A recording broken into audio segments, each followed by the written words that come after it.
Good evening, everyone. Tonight I'd like to play through the notes of Schumann's dedication, Widmung. It's transcribed by Franz Liszt. It's extremely difficult composition, transcription. But I want to show you, even when I take it slower, how I can, hopefully, make each note sound expressive. And it has to be expressive because Schumann wrote this piece to a love poem for his wife Clara when he got permission to be able to marry her, when he finally got permission. And so it's a very romantic poem. And to create that kind of tone with each note means you kind of have to know what you're doing. And I'm trying to basically plant my weight in the key when I release on the way up and flop right through with the relaxed wrist and arm, and plant the weight in the key. And then it's almost like if you're standing on the edge of a cliff on your tiptoes, pulling the tip of the fingers like your toes, pulling up on the tip, pulling your wrist up on and your weight up onto the tip of the finger, and then the rotation and the freedom of the elbow and so on to bring you over the next drop and that kind of thing. But you're planting the weight in the key. You're anchoring the weight of your arm in the key, even if it's only a small amount of weight. But because that fingertip can draw that, pull that wrist up like that, you can make it as quiet as you want. So anyway, and it becomes so hard because there's the melody and then you have to keep the accompaniment beneath all of that. So anyway, we'll give it a try, and don't mind me if I stop here or there, I pull the score out. But anyway, here we go.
Off a bit, so I'll get the score out, and this is the middle section. So here we go. Better put some glasses on. See, I got to rotate that way as well as planting the weight on that key bed with the movable wrist, and then pulling up in the tip and keeping everything else quiet.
I didn't turn the page for all of that part of it, but it still needs work on the memory, and then I can get more expressive. But my main point that I want to show you is this idea that you're trying to plant your weight into the key and anchor it into the key, but without pushing the key down. So you need to use gravity, you need to flop right through, and then if you think of standing on the edge of a cliff with your tiptoes on your tiptoes, and like you're ready to dive, and you just lift your heels up forward to go over, and that's like pulling your wrist up over, and you feel the balance of your arm in that key, and then rotate and shift the weight to drop into the next note and plant the weight into that next note. But it has to go in gently, because there are words to this, and it's like, thou art my soul, thou art my heart. So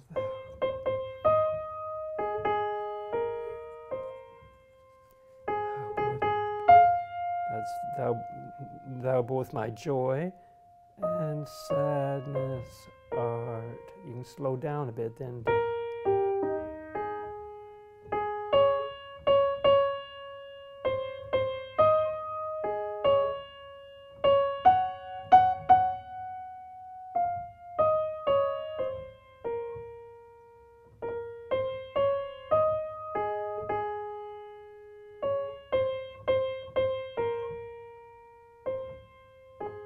So you see, the finger can be firm without pushing the key down.